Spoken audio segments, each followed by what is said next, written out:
Bienvenidos de nuevo a Dentro la Historia. Una vez más, feliz 2026 de mi parte, y de Giovanni. Y ahora, espacio para un contenido exclusivo preparado para ustedes. Es una historia que no se centra directamente en un hecho bélico, en un personaje en particular, o en un acontecimiento que debamos conocer, sino que es una retrospectiva sobre algo que tiene que ver. Por el fondo detrás de mí y las historias de mar, ya lo habrán entendido. Hoy exploraremos un término que ya es común. ¿Cuántas veces han escuchado a alguien decir, o tal vez han leído en algún periódico, el término acorazado? En sentido figurado, en sentido retórico, atribuido a una gran empresa o a un equipo deportivo exitoso, es una forma de decir que se trata de invencibilidad, porque si se habla de acorazado en el ámbito económico, se refiere a un gran conglomerado, a una multinacional, a una empresa financiera, a un enorme banco, a un bocado demasiado grande para cualquier competidor, algo que es difícil de vencer en la competencia. Pero, ¿por qué se dice así? ¿Qué eran los acorazados entonces? En este video buscamos aclarar, explorando nuestro pasado, por qué unos barcos han desaparecido casi por completo. Los acorazados, o barcos de batalla, permanecen en nuestro lenguaje e imaginario, dejando algo detrás de ellos realmente poderoso, mucho más que su blindaje, mucho más que sus armas. Si los acorazados eran las reinas de los mares, al menos así se les llamaba, podían garantizar la seguridad de las flotas. Si hoy quieren ver un acorazado, tienen que ir a algún museo. Son museos flotantes, son barcos que sobrevivieron a los distintos conflictos bélicos y que hoy han sido preservados precisamente como museos. Piensen en el United States Ship Texas, que fue restaurado recientemente y puesto de nuevo a disposición del público. Moon, ya hablamos de ella en un video dedicado. El United States Ship Missouri, el barco a bordo del cual se firmó la rendición de Japón, así que el final de la Segunda Guerra Mundial. O piensen en la Mikasa en Japón, la última de las grandes acorazadas de varios calibres que ha sobrevivido. Aunque en realidad la Mikasa no es original. Es una reconstrucción hecha con partes de otros barcos que fueron recuperadas. O piensen en el Yorgo Saverov, que en realidad es más un crucero acorazado, además de construcción italiana, que todavía hoy es el orgullo de la Marina helénica. Aunque oficialmente es un barco museo, también sigue ondeando la bandera de la Marina griega. Estos barcos no tuvieron una historia muy larga, porque la historia de los acorazados comienza a mediados del siglo XIX, cuando los barcos de madera a vela con propulsión natural, poco a poco, son acompañados y superados por barcos de nuevo diseño. El primer acorazado oficial es el francés Gloire. Se llama así, es un buque de guerra puesto en servicio en 1860, y es básicamente un barco de madera a vela, pero protegido por pesados blindajes de acero. Su papel era doble. Obviamente, aprovechar la artillería, pero también aceptar el enfrentamiento con otros buques de guerra enemigos, resistiendo a los disparos, precisamente gracias a su blindaje. Es una gran novedad destinada a hacer historia y no es la única. Imaginen que pocos años después, durante la Guerra de Secesión estadounidense, la Guerra Civil, tanto los unionistas como los confederados despliegan nuevas armas. Y se puede decir tranquilamente que la Guerra de Secesión, o Guerra Civil estadounidense, como quieran llamarla, es básicamente el banco de pruebas para una nueva forma de hacer la guerra. Una guerra basada en el progreso tecnológico. Empiezan a verse nuevas armas, las ametralladoras, los primeros fusiles modernos, los primeros cañones de ánima rayada y no lisa. Y estos nuevos barcos, la Marina unionista despliega el United States Ship Monitor, un nombre que terminará dando nombre a una nueva clase de barcos, los llamados monitores. Barcos pequeños, con cualidades náuticas bastante bajas, no precisamente elevadas, no son barcos de alta mar, pero logran infligir grandes pérdidas al enemigo, gracias al uso de torretas giratorias armadas con potentes cañones.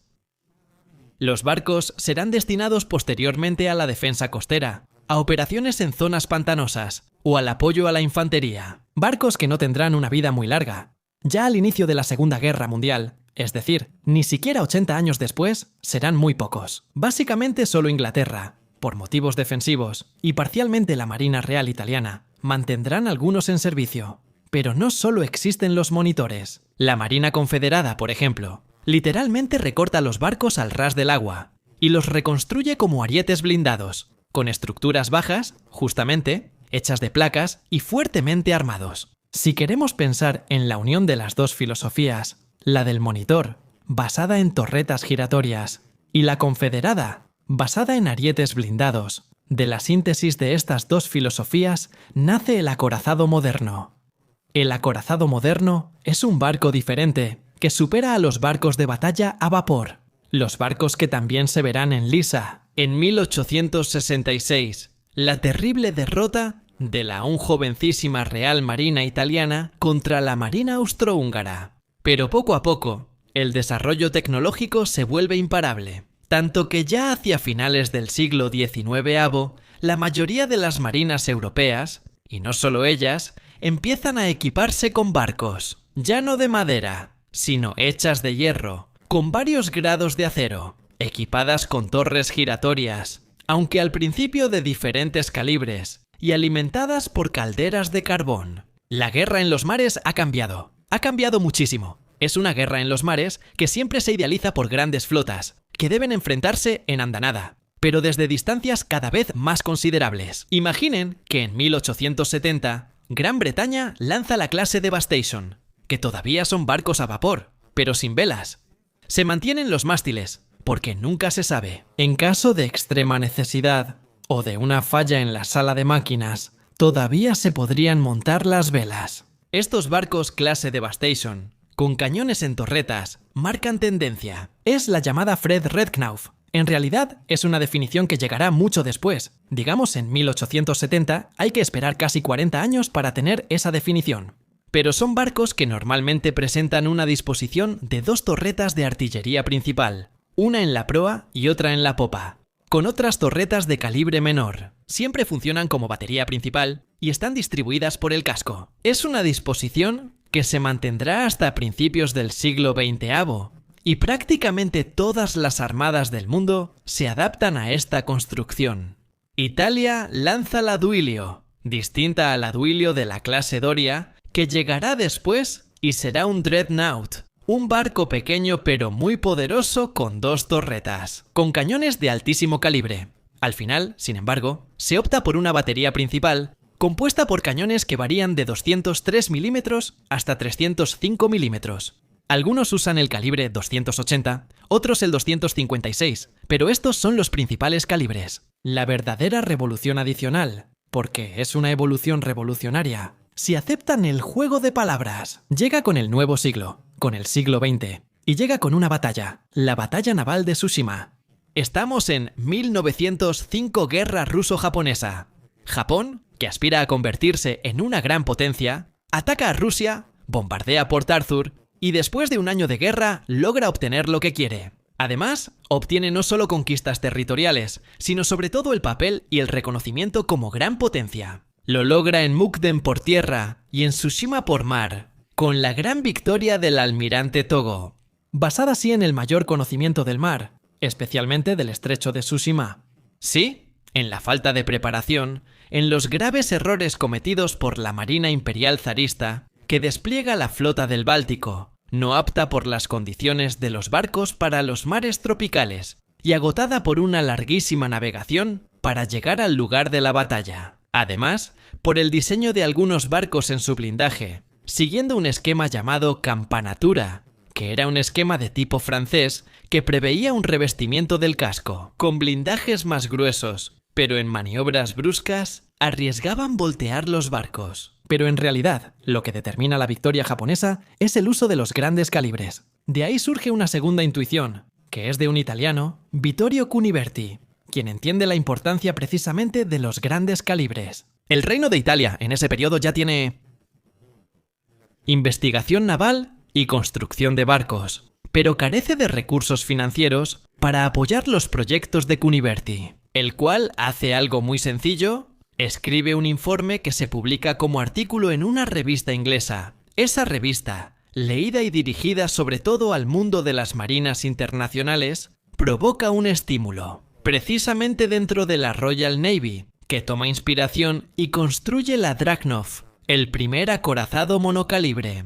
¿Qué significa esto? en comparación con el pasado, cuando las baterías principales de los acorazados estaban divididas entre varios calibres, con el problema, para los directores de tiro, de determinar realmente cuál era el alcance y cuáles disparos daban en el blanco. Se decide construir un barco con solo cañones principales.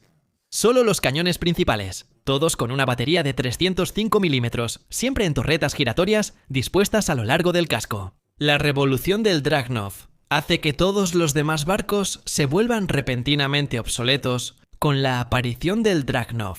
Las demás armadas reaccionan furiosas, ordenando nuevos barcos, como si los actuales se volvieran de repente inútiles. Gran Bretaña estimula la carrera armamentista de la Alemania imperial, y justamente esta carrera armamentista naval será una de las causas de la Gran Guerra, la Primera Guerra Mundial. Los franceses revisan sus teorías. Los italianos comienzan a presentar nuevas disposiciones, como las torres triples que aparecen en la Dante Alighieri, el primer acorazado italiano. Una clase que inspira, mediante sus proyectos transmitidos, a la Marina zarista, que construirá las clases Gangut e Imperatriz María, basadas en el diseño de la Dante Alighieri. La construcción naval, además, se convierte en un motivo no solo de carrera armamentista, sino también de negocios. Se puede ver durante la crisis sudamericana entre Chile, Argentina y Brasil. Es algo que ya habíamos tratado hace un año. En el video de la revuelta de la frusta, lo pueden encontrar en el canal. Las grandes potencias, o aspirantes a serlo, de Sudamérica también se enfrentan en los mares. Chile encarga 2 acorazados a los astilleros ingleses. Lo mismo hace Brasil, que incluso encargará un tercero, pero luego no querrá recogerlo. Y este será vendido primero a Turquía y luego adquirido por la misma Royal Navy. Argentina lanza una licitación internacional para la construcción de lo que será la clase Rivadavia, también Dreadnought, también barcos de calibres múltiples. En esa licitación participan ingleses, franceses, italianos y estadounidenses, pero al final estos últimos obtienen el contrato. Pero esto hace entender cómo los acorazados se convierten no solo en el nervio de las flotas, sino también en una cuestión de negocios. Con la batalla de Jutlandia, estamos en 1916, en pleno apogeo de la Gran Guerra. Ocurre el primer gran enfrentamiento de superficie entre flotas de batalla, en la que se pone en evidencia la falta de fundamento de una teoría, la del almirante Fisher, que sostenía que la velocidad era equivalente al blindaje, y que por lo tanto, los cruceros de batalla británicos, poco blindados pero muy rápidos, podían compensar su falta de protección con una mayor velocidad. También demuestra que las flotas principales desempeñan un papel importante, tanto en el mar como en un concepto, el de la flota en ser. Una poderosa flota anclada en los puertos sirve como amenaza, pues en cualquier momento podría salir e incursionar en mar abierto. Después de Jutlandia y la Gran Guerra, algo cambia. En realidad cambian 2 cosas. El primer cambio tiene que ver con la Conferencia Naval de Washington de 1922 para poner un freno a lo que había sido una carrera armamentista desmedida. Las grandes escuelas. Ponerse de acuerdo para establecer límites y proporciones es algo que no le gusta a todos, que reconoce aspiraciones de poder. La estadounidense, que obtiene la paridad naval con Inglaterra, la japonesa, que obtiene el papel de tercera fuerza mundial y de dominadora del Pacífico, la italiana, que obtiene una paridad naval con Francia y limita a alguien más, justamente, Francia, que se ve considerada al mismo nivel que una potencia joven como la italiana, y que no dispone, la italiana, de un imperio colonial tan vasto como para justificarlo, una poderosa flota para garantizar la seguridad de las rutas comerciales. La otra gran novedad es el fortalecimiento del arma aérea. Es algo joven. El avión surge en Kitty Hawk en 1903 y en 1911 Italia lo usa como arma bélica. En Libia, al final de la Gran Guerra, se realizan los primeros experimentos antes del aterrizaje. Entonces, aviones que aterrizan en barcos, y luego la creación de una nueva clase, los portaaviones, algo que al principio es extremadamente experimental. De hecho, se utilizan cascos de barcos modificados, barcos que deben salir del servicio activo, barcos que no se reconstruyen según el proyecto original, por ejemplo, de cruceros de batalla. El papel del portaaviones se vuelve determinante poco a poco, sobre todo en la doctrina de las 3 armadas más grandes, Inglaterra y Estados Unidos. En Japón, El papel del portaaviones quedará claro para la dominación marítima en la Segunda Guerra Mundial, como se observa en varios momentos y en punta estilo. Julio de 1940. Un portaaviones inglés participó en el primer enfrentamiento real entre la Regia Marina y la flota del Mediterráneo. Es un elemento que no se había calculado, pero se ve que la coordinación entre las dos fuerzas, la naval y la aeronaval, es importantísima. También porque Italia cuenta con esa coordinación. Pasaron unos meses y llegamos a noviembre, a la noche de Tarento. Ya hablamos de eso en otro video que está en el canal. La Pearl Harbor italiana es el ensayo general de lo que sucederá en Pearl Harbor poco más de un año después. Pero hay muchísimos casos. Luego veremos Midway, junio de 1942. Una batalla aeronaval ganada por portaaviones, sin que las flotas se enfrenten directamente. Desde ese momento, el papel del acorazado queda definitivamente marcado. Ojo, varios enfrentamientos navales, grandes barcos de superficie seguirán existiendo. Ya les contamos algunos. La noche de los acorazados en Guadalcanal, o el enfrentamiento de la Isla de los Osos, en el día de San Esteban, de 1943, con el hundimiento del Charlest. El acorazado, con todo respeto para esos almirantes que todavía creían en su poder, en su papel en los mares, su destino ya estaba marcado. Consideren que al iniciar la Segunda Guerra Mundial, en Japón, uno de los países aeronáuticos navales, existía lo que se llamaba la camarilla de los acorazados. Había un grupo de almirantes que todavía presionaban para el desarrollo y el uso de estos grandes barcos de guerra. Los hechos lo desmentirán, pues el arma aeronáutica naval representa el futuro, vigente hasta hoy. ¿Sabían que el último acorazado votado es inglés? El Vanguard entró en servicio en 1946, después de la Segunda Guerra Mundial. Es un barco revolucionario en ciertos aspectos, porque utiliza viejos cañones reciclados, pero dentro de una estructura que prevé el uso de computadoras para el cálculo del alcance. Es algo que podrá ser reutilizado en el futuro, con el avance de la tecnología, con la introducción de los misiles. Actualmente, los barcos de guerra emplean misiles más que artillería, pero su destino ya está decidido. Poco a poco son reservadas, desmanteladas, convertidas en chatarra o usadas como objetivo en pruebas atómicas. Termina una época. Entre los años 60 y 70 termina la época con la retirada de las últimas naves, la Richelieu y la Jean Bart. Ya hablamos de esto. La última de todas es la Goeben, o si se prefiere el nombre turco, la Yavuz. Un crucero de batalla construido por la Marina Imperial Alemana, que entró en servicio poco antes del estallido de la Gran Guerra, cedido por los alemanes al Imperio Otomano, y estuvo en servicio hasta finales de los años 50 para luego quedar en reserva, y finalmente ser desguazado en los años 70, después de un intento fallido de reventa por parte de Turquía a Alemania Occidental. En realidad, algo ha sobrevivido, como barcos museo, pero también con el intento de utilizar estos grandes barcos, que son formidables para resistir golpes, además de ser plataformas fuertemente armadas, con otros roles desde finales de los 60 durante la Guerra de Vietnam y los 80 en la presidencia. La Marina de los Estados Unidos decide modernizar y reutilizar los barcos de clase. Iowa 4. Grandes acorazados.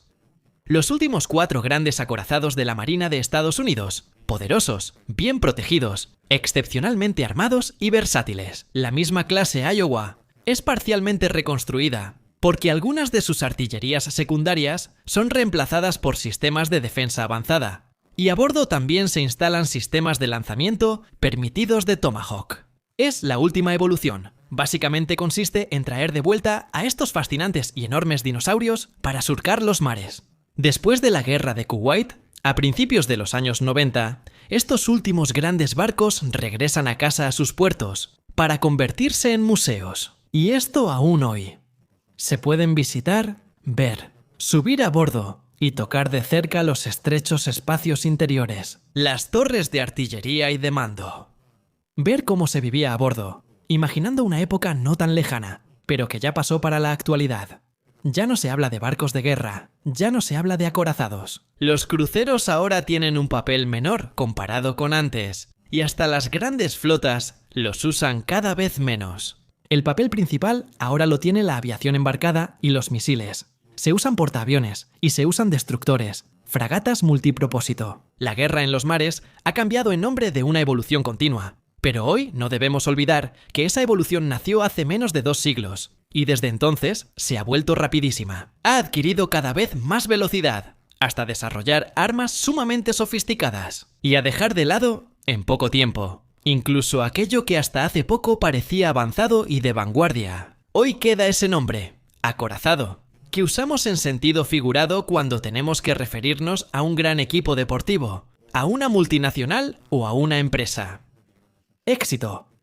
Porque son difíciles de atacar, porque se consideran insumergibles, porque tienen un gran poder en el ámbito deportivo o en el mercado financiero. Y así, cada vez que escuchen acorazado, aunque sea un banco o un equipo de fútbol, quizá una sonrisa podría aparecer en sus rostros al recordar este video y al recordar las imágenes de los grandes barcos que les mostramos. ¿Quién sabe? Quizá alguna vez, al ver entrar a una de estas equipos al campo o al leer las crónicas financieras, pensarán, quién sabe, ese banco se parece al United States Ship Iowa, ese equipo, al poder de fuego del Vittorio Veneto italiano. Ese otro es elegante, como el Bismarck, pero son solo vestigios de un pasado que es un poco nostálgico, pero que de hecho ya pasó y que lamentablemente tiene muy poco que ver con la actualidad.